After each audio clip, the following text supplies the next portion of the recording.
Good day, Bitcoiners, here on Bitcoiners United again. I have Anthony and Danielle. They are the hosts of To the Moon with the Lunas, a podcast focused on helping real couples, such as myself, such as them, to understand Bitcoin in real life, how it applies to you, your family, your spouse. They share their personal journey from deep dives into financial literacy to learning themselves at their own pace, and how their backgrounds shape the way they've thought about money and how you do as well. They've had some great guests on lately, some that I know and other ones that I have yet to meet. On their podcast, they've been members of the Bitcoin Army.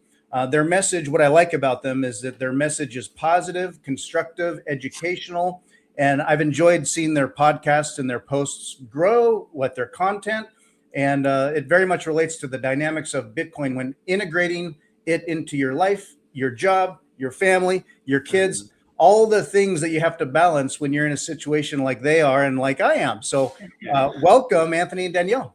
Thank you. Thank you so much. We're so happy to be here. And that was such a nice little introduction about us. We hope that we're, hopefully helping people realize that you can integrate Bitcoin into your family as well. And at your own pace. That was my kind of journey too, is just a little, Anthony obviously started on his Bitcoin journey a few years ago. And then I slowly gathered some courage to finally open up my brain a little to more information. And obviously it's been a positive thing. I've never seen anything negative from it. So I thought, you know what, maybe I should actually figure out what's going on. What he's reading, what books he's reading, what he's listening to, and kind of get on the same page. So that's kind of why we were kind of excited to start at least a conversational podcast in a way of just being able to show that we are having these conversations at home too. What is this? Are we ever going to be able to use this money? Things like that, like normal couples probably are discussing. Hopefully I'm bringing some, silly questions to the table so that no one feels alone in this, right? Because I feel like that can happen too.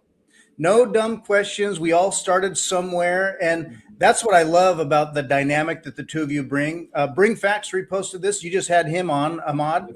Awesome. Good interview with him. He keeps it real and tells it like he sees it. I've had him on as well.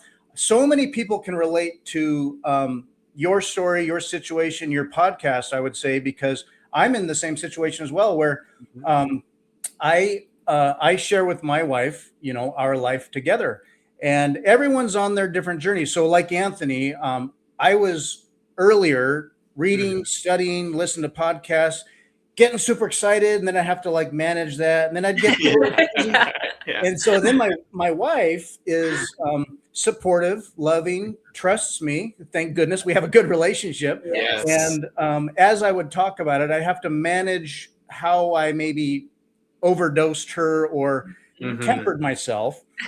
Even as she comes along on her own, we look at things at a different level or a different, different directions when you have roles in your family. So we balance each other out, and yet we remain respectful and trusting of each other. You're on that path as much as money can be such a cause of conversation between in a marriage and in family, but it can create stress or strife or disagreement.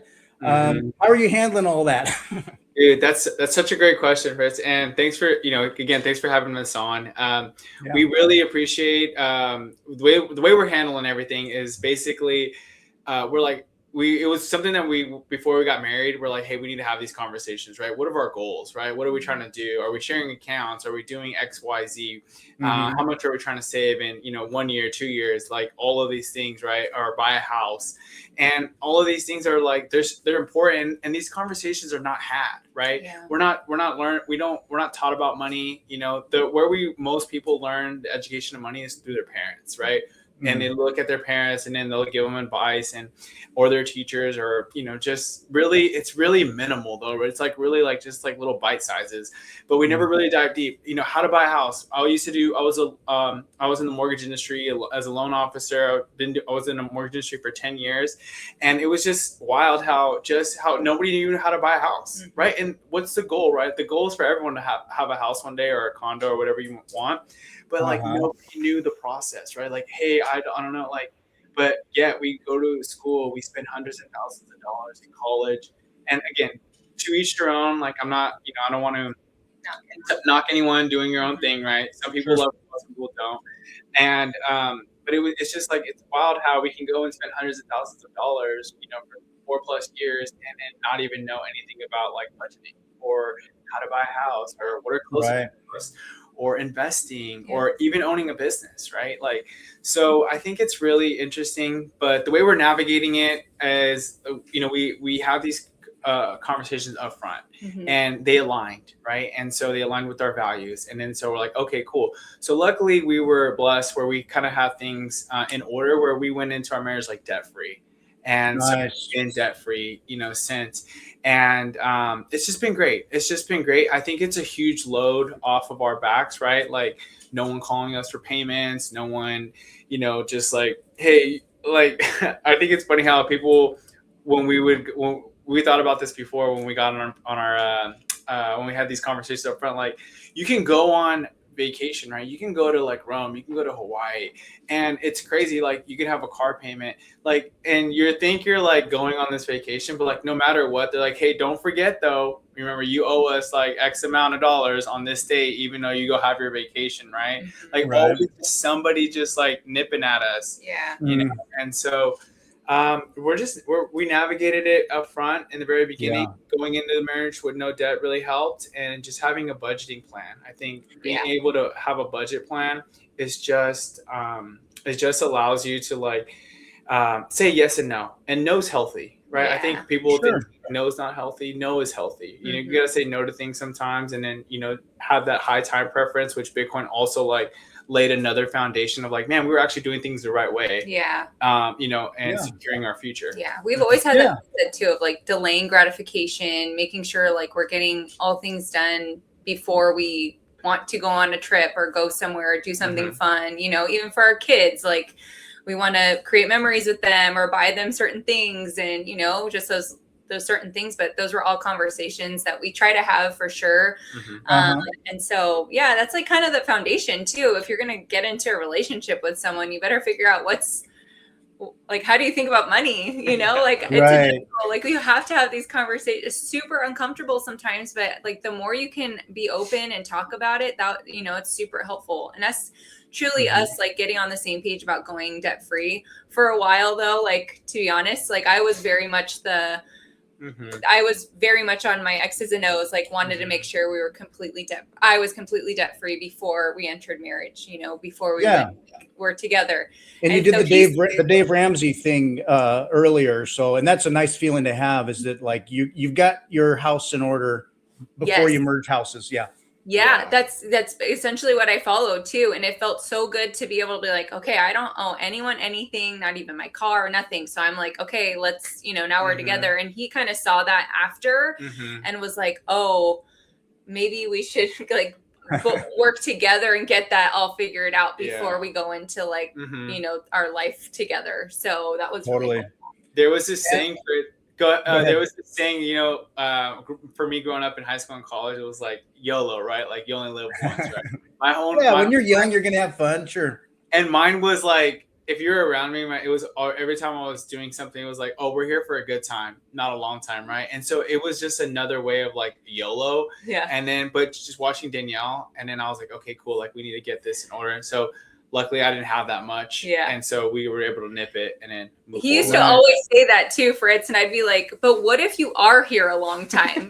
Like, you're kind of screwed, like, you're going to be kind of, in a pickle if you end up, living a really long time. Like, yes, life is good, but you can do it, on a budget. God forbid you live a long, good, healthy, happy life. Plan for the best. And you're going to disagree, spouses, marriage is work. It's a constant, check on each other, and that you're still on the same page. People change over time. I mean, getting married for me, even as I thought I'm pretty mature and adult and grown up, and then I still am growing up in a marriage. So even as you might disagree, but so much does boil down to communication. And then you've got the solid foundations. Even at a base level, your values, your family, your faith, what have you. Now, money is an important thread through all of it in a way.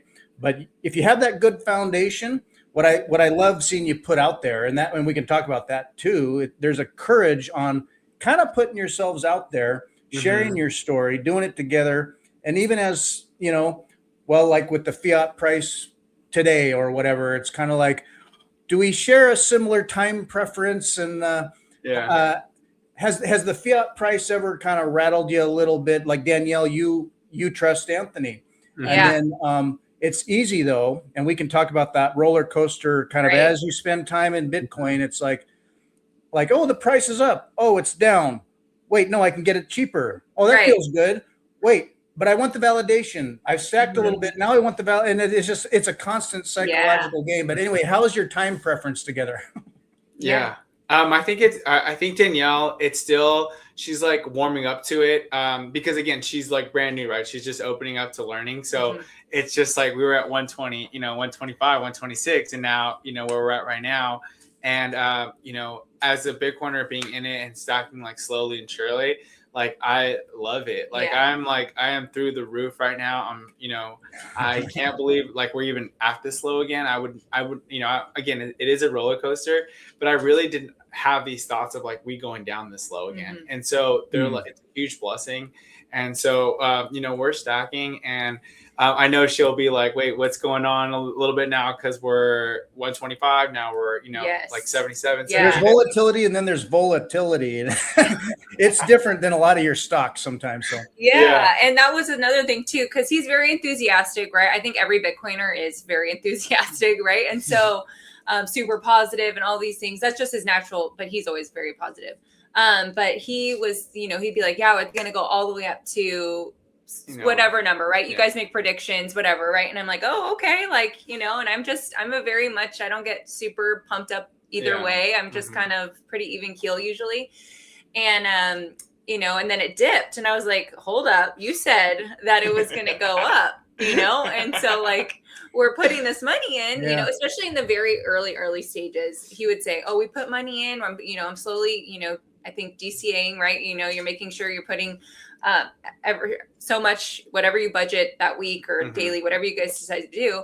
And so he would tell me these things and I was like, okay, like I thought it was supposed to like build, and then, but then when you put it in comparison to like what the bank system, like that's not growing our money either, it's not guaranteed. Melting is guaranteed there. So so it was an interesting, those conversations for sure of like, okay, you said this thing was gonna like fly into the sky, and or go to the moon, right? And so and then when it's not, you get kind of these little question marks start coming up, and then we start, maybe my skepticism, right, would go into the conversations of being like, well, do you feel like this is really what it says it's going to be, having like really real conversations, and so him kind of like easing my spirit a little, my negative spirit, and just telling, there's been ups and downs, and at least our money will grow. We've seen it grow before. It's going to grow again. Whereas like my bank really hasn't grown ever, unless I put it in, so. Go ahead, Fritz. Whenever I buy, and I have a habit of, maintaining kind of some dry powder and keeping an eye on, not that I want to just time the market, but I do have a habit of doing the smash buy when I see a big drop, just out of sheer like, it feels good. And then I kind of want the validation, like I can't help but be checking the price a bit. And I want that selfishly, I want that little validation that, oh, that was a good move. So when it goes down, and then it goes down, it's like, and I have to remember, I have to reconcile why I'm in, what my time preference is. And DCA helps kind of short circuit the psychology of like, you just got skin in the game. You're not trying to like hustle the market, outthink the market. You're in for reasons and you're thinking long-term. And so it's, when you DCA, it helps kind of alleviate the psychology. I will also, now we can talk about how we're early. You feel like you both feel late, and you're also both, actually, we're all early. So just kind of knowing that the money printer has not even hardly heated up at all. Exactly. And it's coming. Like, okay, new Fed Reserve chair proposed a Kevin Warsh guy. Jerome Powell will be moving on. Trump wants those interest rates down. He wants the liquidity up.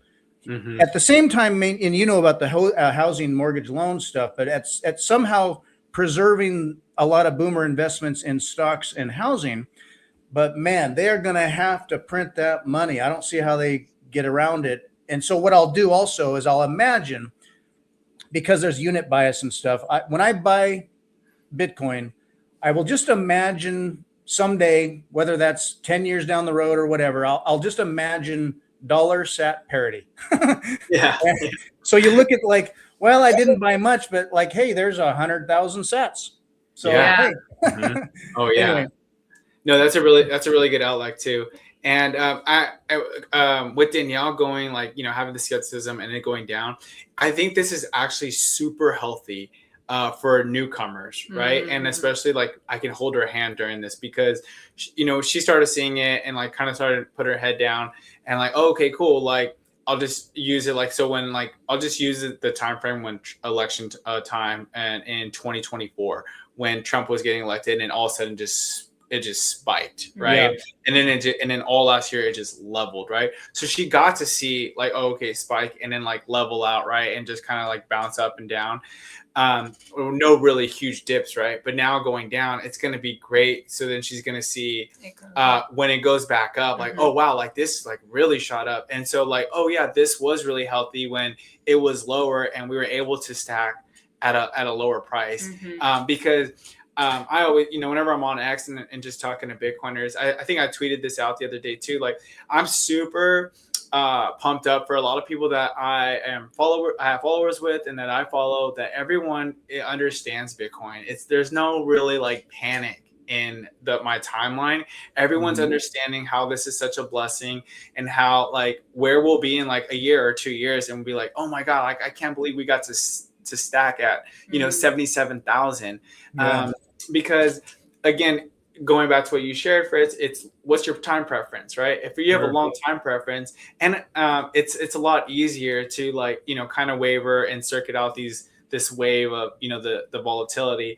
And at the same time, I think going back to what Danielle was sharing, it's like it's gonna be great. It's gonna be great to like see where it's at right now and then where it's going, and who knows, it might go down more, right? And I'm like, blessings. I think this could be a very interesting year, and whether things start to, you know, heat up and pop off this spring, this summer, this fall, I'm just stacking while you can. And like, I just imagine someday it'll be like, wow, can you believe Grandpa got Bitcoin under $100,000? You know, yeah, like, anyway. Totally. But, so good. Yeah. So with your experience in the mortgage loan market, there was a tweet I saw. Let me bring up a thing that I saw here that I want. Now we've seen what we've seen lately. What's happened to like with gold and silver. And they sort of are perhaps kind of like a canary in the coal mine, projecting concerns about fiat generally, and the dollar in particular. The dollar is floated by other things, geopolitical reserve currency stuff, and the stable coins, Tether, things like that. It has reasons to be floated, and we've got this empire behind it, the proof of war and everything else. I saw an interesting tweet here that. Let's see who posted this. Whale Guru, kind of punchline being that there's a systemic leverage unwind happening. We're starting to see it in all these shortages and asset sales. It's happening first in gold and silver. It'll happen in stocks and then real estate. So there's this domino they see where gold, silver, stocks, and real estate are going to feel a crunch. Now, short of maybe liquidity happening, or we'll see what floats things. Bitcoin sort of stands alone in terms of a very unique asset that changes the rules of the game. And so it's like, in terms of, people refer to it as like money, like the best money, the hardest money. It's like, I look at it as like property. It's a property that can function as money, but it is an impervious, hard property that you can hold without counterparty risks. What do you see, perhaps, or you don't have to share what you don't want, but say in the real estate market, real estate has often been a place for people to store value. Yes. Anyway, for me, now I consider myself, I'll just say, like, I'm an 80 IQ pleb, and I used to really overthink a lot of the markets, whether it's real estate, metals, stocks, and all the things, and think about the hustle or the trading and the things. When I found Bitcoin, it was just like, my formula got super simple. Once I understood the math and the supply and the demand and how it worked as a protocol in a network, it was like all this sort of distracting complication kind of faded away, and I could just focus on the one hardest property, and it got real simple. So anyway, you relate to that? Yeah, no, I absolutely, because we would always be like, oh, with markets or stocks or what's geopolitical, like all of these factors, the Fed, the chair, right? All of like, or CPI, where are we at on, inflation? Like all of these factors came into play. But what happens is, like with Bitcoin, you're just like, none of it matters. It takes its own, like you shared, its own class. So like, when you're able to like just focus on Bitcoin, which is super easy for your everyday person, right? And you can have access to this asset, right? You don't need to open, with stocks or with all the other things. Like there's all these factors into play. And charting and all of this stuff. But when it comes to Bitcoin, like it's great. It goes back to just where you can go ahead and like purchase the best asset in the world, the hardest, soundest, and all you have to do is like, just press buy with it, right? And you can just put it away and learn about it. And and then how that asset alone can teach you about all these other things, right? About housing, about inflation, about the government, about, presidents, all of this other stuff, right? All of the history of money. And so I really think what's great about that is because when I was in housing and we would, you were just like, oh man, like you're always watching the market, like all of these factors are coming into play, and you're just like, and how like these people that sit on this board and this Fed chair like control like the whole total supply of the money, whether inflation rates going down, like we're all just like once a month, like, oh, what is he gonna do? Like are they gonna dip it or are they gonna increase inferring it? details out of something he didn't say but may have said, but he's it's like, what the magic from the minister, what word did he say? He worked, like this guy works like once a week, right? And he comes and he pops up on TV and everyone's just like all dialed in, and then it's just like it's goofy, like it's goofy if you really think about it and you take a step back, like what are we doing here? Like why does this person and this board have so much power over the landscape of the country and the landscape of the world? It's like, dude, no. And then Bitcoin's like puts all that authority and all that power back in your hands, right? And then you can actually have that sovereignty and that freedom of like how you want to live. And I saw this great interview recently, and I don't know if it's older, or I was going through YouTube just looking for something like a podcast or something I haven't heard in a while, and it was Zuby, and he had Jeff Booth on there, and Jeff Booth had them. I love the way Jeff Booth thinks, and he had this great. I don't want to mess it up, but it was along the lines where he was like, we're actually, if you take a step back, we're all participating in that system, right? With the racism or with politics or left and right or with wars, like taxes, states, government, like we're all participating. We're a piece of this system, right? And he was like, why don't we just look ourselves in the mirror and be like, how can I exit out of this system? Right. And I was like, dude, that is so good. Like we're the problem. Like we're blaming her, and we're dialing in, and we're turning on the news, and we're getting immersed in this world. Why don't we just like look ourselves in the mirror and be like, how do I get out of this system? Right. And it's Bitcoin. You can literally just get out and be like, I don't want to play this game anymore. I don't want to play your race. I don't want to play any of this stuff, this nonsense. And it's just great. I think from my perspective too, like just to play kind of like devil's advocate, in the sense where you're slowly learning about Bitcoin, it can be an intimidating experience to learn something totally out of I don't know, it's just so out of what you've been taught your whole life, Mm-hmm. right? Mm-hmm. So everyone's indoctrinated, you know, in a system, in a sense, and we're all learning the same financial system. We're all learning from either our parents or grandparents or however they invested or however they have been saving money.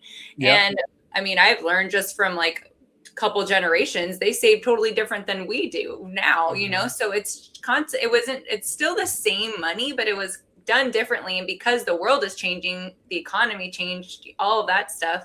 Yeah, you do have to kind of, we watched that together. You do have to kind of take yourself out of that system and be able to go, what am I, like, take accountability. And I really do feel like that's what lacks in our world is accountability, you know, just in all aspects. Like, instead of, we choose to blame a situation, a system, a person, a thing, because our lives aren't going the way we want it to. And I really feel, I was thinking about this the other day. I'm like, if everyone just focused on their family and doing like raising good kids, teaching them, like, you know, financial literacy with Bitcoin, with, you know, even just budgeting, just getting a good foundation of your faith, your values, your family morals, like bringing the family back together, I feel like would bring so much clarity and accountability. Absolutely.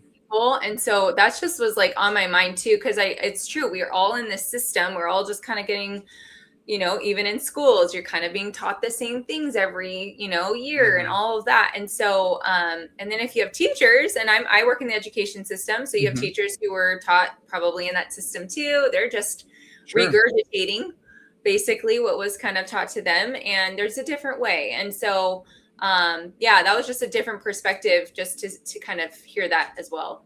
I love Jeff Booth and his take on it. Kind of, he step out, zoom out, look at the big picture. He has a lot of good thoughts that way, where the natural state of things being deflationary. I mean, you think about with technology and our, you know, how productive we are, and yet we're losing ground. And then sort of like, what's the next step you can take as a person for yourself or for your family? What's the next step you can take towards your goals for Bitcoin? And culturally, so many, you know, we fall into this mindset where it's sort of like, you know, we hope or expect or insist that the government will just bail us out or whatnot. I think before Bitcoin, I'd get kind of black pilled about it, because, you know, we live in an information age. You can see all this stuff happening out in the world, whether it's real news or propaganda, and you're deciphering all that. And there's just so much, like, you'd think things are just so horrible or dark or getting worse. And it'd be like, I need to focus on me, my family, what I can do tangibly. What can I do? And the term serenity comes to mind, like the serenity prayer. You know, change what you can. Now, do I need to go try to wish, you know, political stuff was different or better? Like, man, it's like a black hole for me. I can't handle it. Now with Bitcoin like changed my incentives and what I'm looking at. And it's like, I'm going to focus on the sunshine, the light, the escape hatch. Not that I won't I've got a foot in both worlds. You got to, you know, you're balancing. We're born into a world of fiat. We live and breathe a world of fiat. And then once you start to step out, it's like that Bitcoin becomes that hope, where I believe in a very hopeful, optimistic future. I just hope, I want to, like you do, I want to get more people on board better early, and walk through that door and then experience that freedom and sovereignty and personal responsibility for myself and my kids down the road. But it starts now. So absolutely. And I was going to add to that too, just from what I've observed and the conversations I've had with everyone that's been on our show or we've been guests on, it's been really interesting and cool to observe the hope and the positivity and just like the good vibes from all of the people that are Bitcoiners, right? Who are in this like community.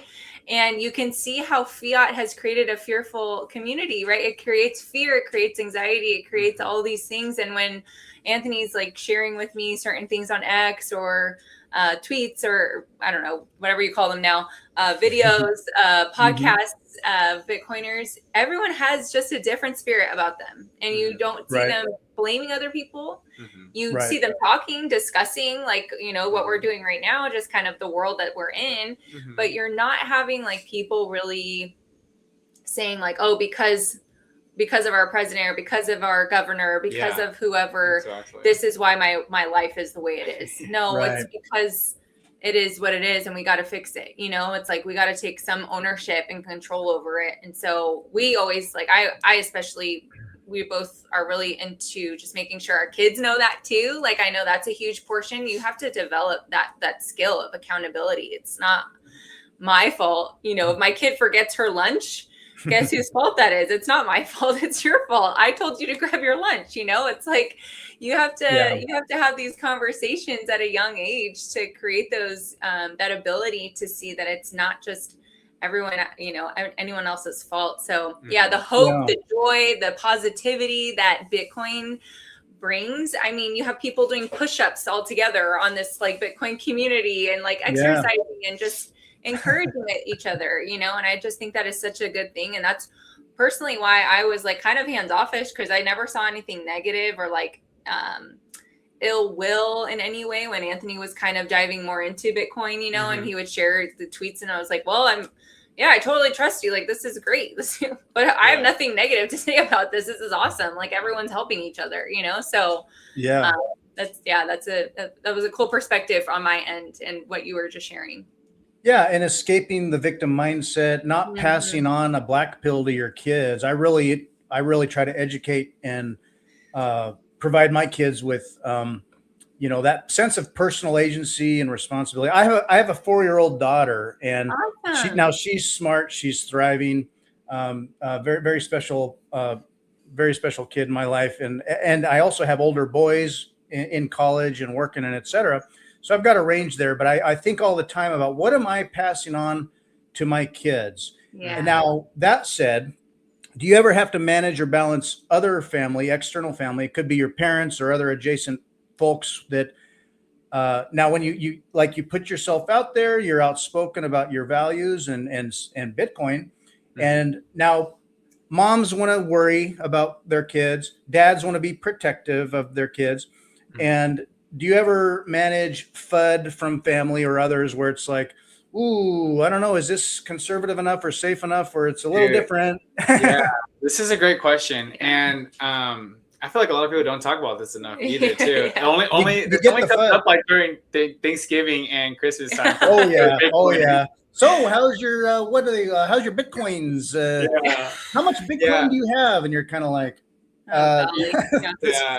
Anyway. You know what? It's a great question. And at first I think like my mom has always kind of like trust me. She's such a great supporter. Like, I can't even like thank you how like tell you how grateful and thankful I am for my mom. She's always the type of person, okay, you know what? You can do that. I'm going to support you. And like, whether she agrees with it or disagrees, she's like, you're going to live and learn. You're going to live and learn. And I've always like respected her for that. And she was always someone that never forced me. Like, we never talked about college. She was never like, hey, you need to go to college or anything like that. She was always just like, you want to go to college? Cool. You don't want to, like, you can work. And she's just always been supportive. And going back to with Bitcoin, she was like, okay, cool. Like, you know, and I try to like orange pill her slowly, right, and talk to her about that. And she's like, no. Like, because again, it's hard when someone's in their whole life, right? They live it and breathe it. Sure. It's like, now you're in your 50s or 60s or, you know, and you're going to want to keep an open mind and like this, you're telling me this thing's money that's in space, or, you know, like, what are we talking about? Right. And older generations are often fairly invested elsewhere and aren't open to change or any kind of what they see as volatility. There's less mental flexibility or maybe a time horizon. So you know. And especially they've had success in the fiat world, right? And for you to like now pivot, it's not too many are open to making that next step. Yeah. And as far as like with my in-laws, you know what, they've been supportive. They're super skeptic at first, and I think like her dad, me and him work together now. Oh, nice. He runs his own agency, like insurance agency. And so I ended up leaving the mortgage world to come help him. And so I've been doing that for a few years. And I would always tell him like, hey, the dollar's losing value. The dollar, you know, just kind of like breadcrumbs. And now he like fully understands it. I think like for him to like put his money there again, he's in his 70s and he's very successful, like whatever successful means. And, and everyone like has he's fine. Yeah. He's fine. Right. He's fine. And for him, so now there's no point for him. Like he doesn't see it as like something like that'll make sense. Right. For what? The next year, the next 5 years, like what are you talking about? But it's interesting because like, again, my dad has good genes. Like both of his parents lived like past their 90s. So I'm like, Dad, you could be here a lot longer and like you could do more fun things, like, without having to be stressed out about running a business, And so I just think they have been very supportive. And when we said like, oh, we're doing a podcast, we kind of just did it. And then we were like, well, we'll tell them after. And so they were really supportive though. I think when my dad watches it, probably in his office or he something. Listens to it. Like I'll be like, hey, we just dropped a new episode. And then he'll just blast it on. It's just me and him. And so he'll just blast it and we just listen to our newest episode. Cool. So it's really cool. We're able to, I think whenever you can make that dynamic work, it's great. Yeah. And I think our siblings too, they don't obviously totally probably understand Bitcoin and like, we grew up in the same house. We didn't get that education. Right. Yeah. So, but they're supportive. And so like, that's all we can really ask. No one's like, oh gosh, like that's so dumb, or I can't believe you're doing that. Or like, there's no negativity, which I'm very grateful for. Cause even if they did, I wouldn't care though. Well, that's true. Yeah. We're kind of, they don't pay our bills. Like I don't care what their opinions are. Right. Everyone's living their own life. Everyone's navigating life. Everyone's battling something. Sure. I got too much to worry about. If someone's negative about us talking about Bitcoin or our podcast, I'm like, okay, like I hope you have a great rest of your day. You're doing all right when you do get trolls, because I mean, haters gonna hate, and and it takes time. I mean, let's see. I guess like 3 years ago when I first started kind of dipping into Orange Pill and Family a little more, like they knew I was into it, but I started kind of saying, hey, no, this is. I get it. I had ridden it down from wherever it was at the time, like in the 40s or 50,000 down to like the teens. A few years ago or 4 years ago.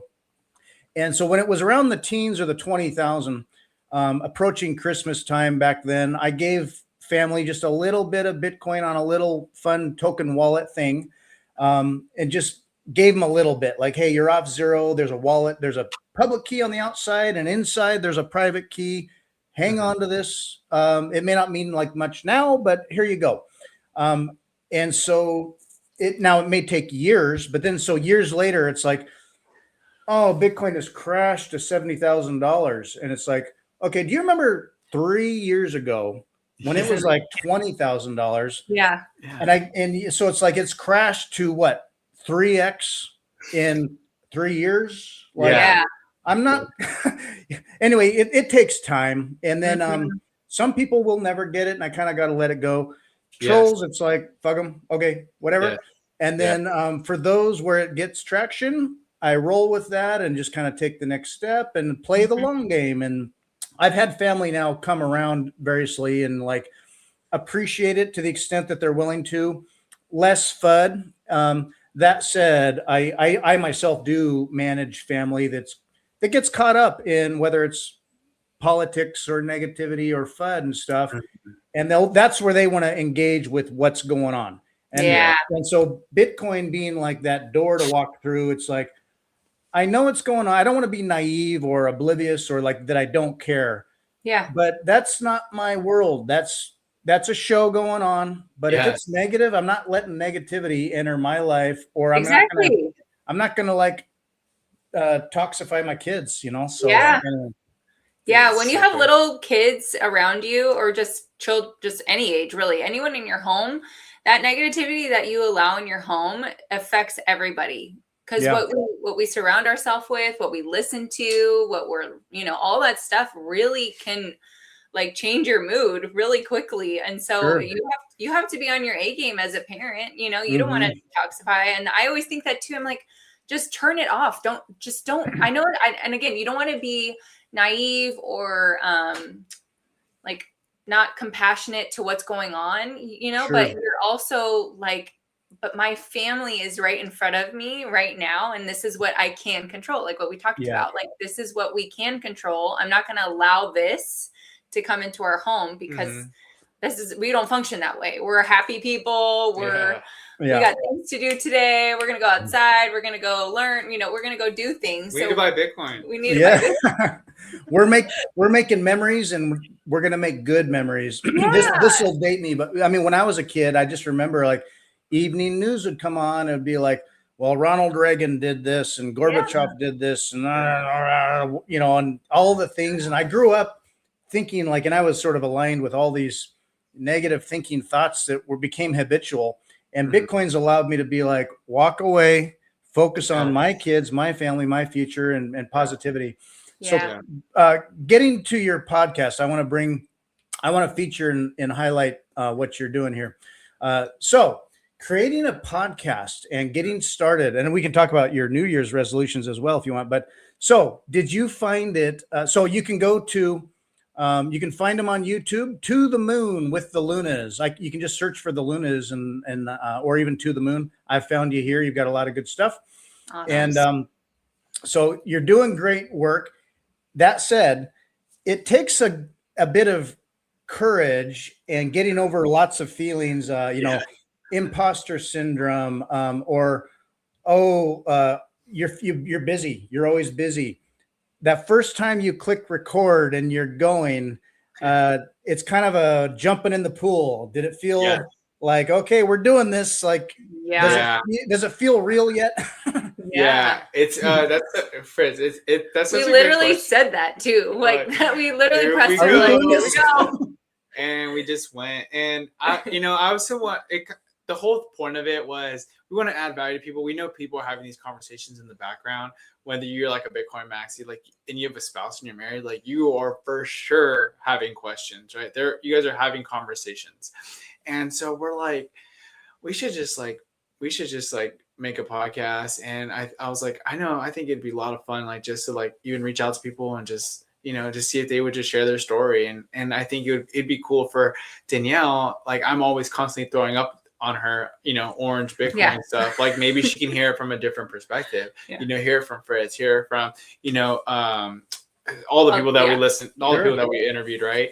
And so we're just getting our feet wet. It's been about like a month and a half, and it's fun. Like at the end of the day, we'll ask ourselves, like, at the end of the day, we're just doing this, like we're having fun with it. And we'll see where it goes and just keep it going. Like it's fun. Like I can't think of like just going to work like 9 to 5 and then like coming home and like having dinner and watching Netflix. Like, no, okay, let's figure out, let's have these conversations. Let's hop on, let's press record. Today, it was fun today. Like we went to church this morning. And then we're like, okay, we're gonna have our babysitter, our family watch our kids. Like, we're gonna hop on with Fritz. We have someone else. I appreciate that.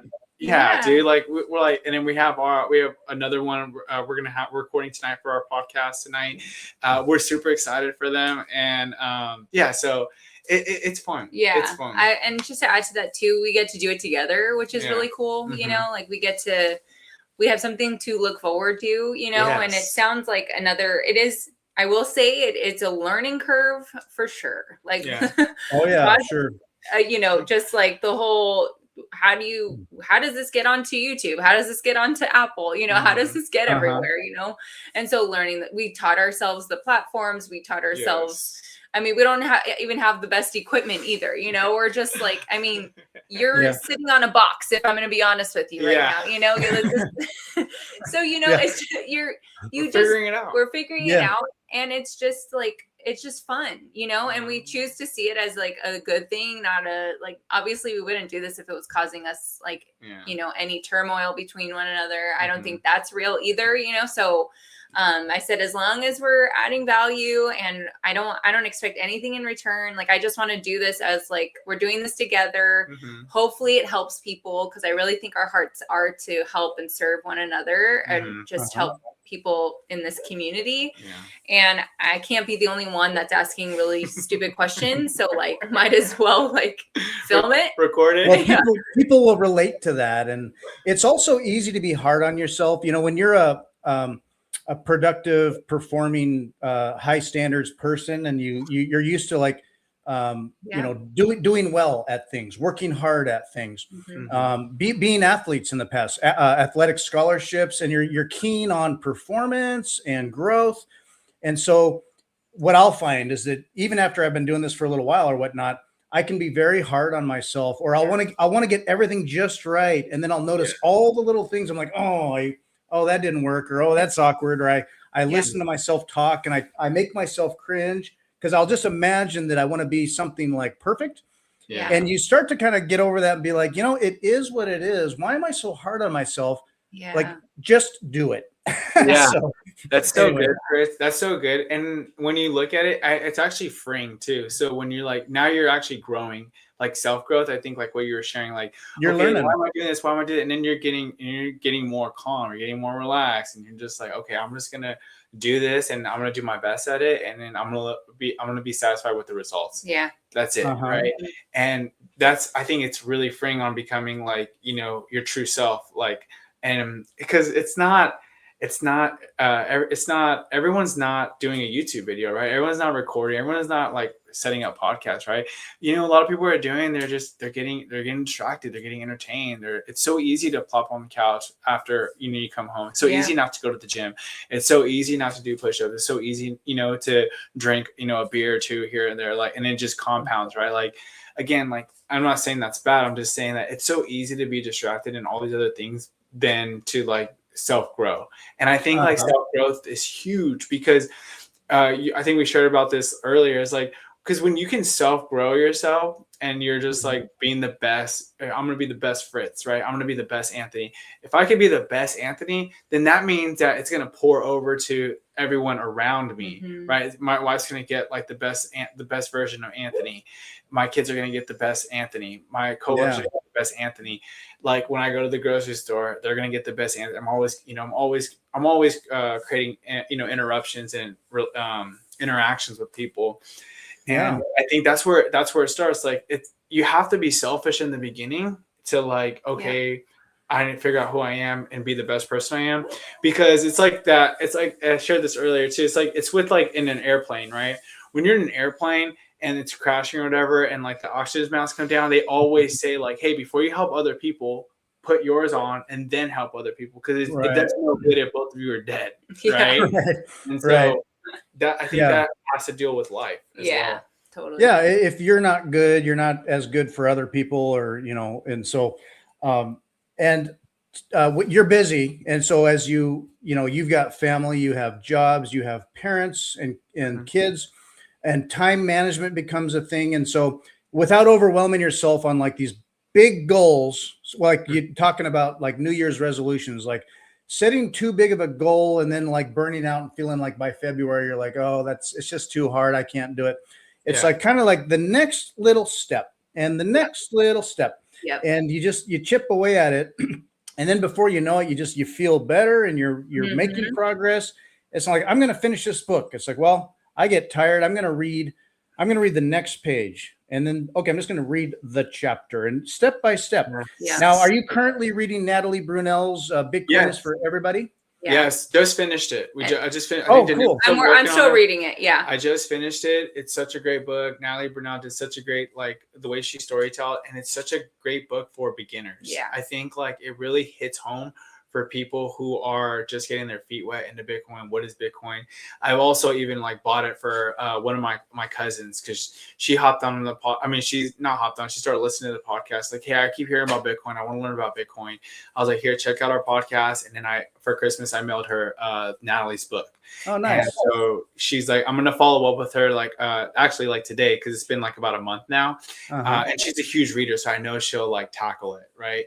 I think there's no better feeling when you can send someone a book or recommend a book and they actually read it. You know, like, there's no, like, I think that's rare these days. But so I'm gonna follow up with her. I wanted to give her some space. I didn't want to be like, hey, I read it or chapter, or like where are you at? Like, no, it's just right. Let me let her do her thing, and then I'll circle back with her in a month. Yeah. On Friday, I had a gal, Halston Valencia. She works with Bitcoin Well, and she has a book club, a Bitcoin book club. That It's called Chapter 21, and they are actually currently reading Bitcoin is for Everyone. So nice. I thought I was going to bring that up just because they're reading that now. Okay. They previously read Blood of the Bourgeoisie, which I've heard is very good. I've not read this one. Too. I've heard it's really good. That's actually going to be my next book, so I'm really excited. Yeah. I've heard that one, I mean, it's a fictional tale, but I've heard it's well written and engaging and very interesting. And it's really kind of an orange pilly book without, pushing Bitcoin overtly. It's the things you run into with family and the economy in the world. And it sounds like a very tantalizing tale. So I want to read that one. So yeah, that sounds good too. Nice. I know.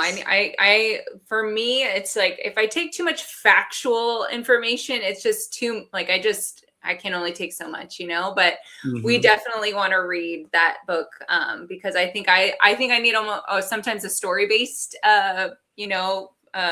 read because I worked so hard on our self-development over the past, so many years that I think we've read so many self-development books that are great, but also sometimes you're like, can I just read a story? Like, can I just listen to just for fun, like a fun, light but we've definitely read a lot of books over the years just to grow ourselves. Cause like what Anthony was saying, it's such an important thing to do. If you can't, develop yourself, you're not going to be your best self for others. Totally. So, I maybe because of the way my brain works, and I'm odd. I don't know, but I will often gravitate to books like Lynn Alden's Broken Money or The Big Print. There's obviously the Bitcoin Standard, but there's the Principles of Economics and things like that, where I'm like, man, I should have studied economics, or whatever. But that's not for everybody. And so like you're talking to grandma or a teenage kid or a friend, and it's like you've got to read Principles of Economics, and they're like, like there's math in there. I see numbers. This is too much. Like, no, I'm good. So you gotta meet them where they're at. And so OG says Hunting Time. I've heard of this book by Martin Warwick. Okay. I'm gonna write it down. Yeah, write it down. My library is growing, and I read where I can. I chip away at it, but I also have to pace myself. You have a goal of a book a month, which is admirable. And I mean, heck, sometimes joining a book club is a way to kind of keep yourself on pace or not get overwhelmed or feel like, oh, I'm too tired. But I'll check it out. Page at a time. Yeah.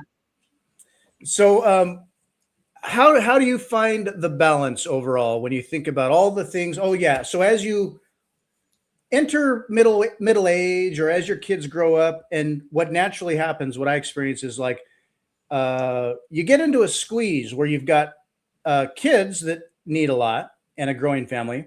Your parents are aging and start to need a little more or whatnot. And meanwhile, you're still like mid-career, and you've got your self work and education and Bitcoin stuff. And so it all can start to crush. It's like, am I the only adult in this world? Like, what's going on here?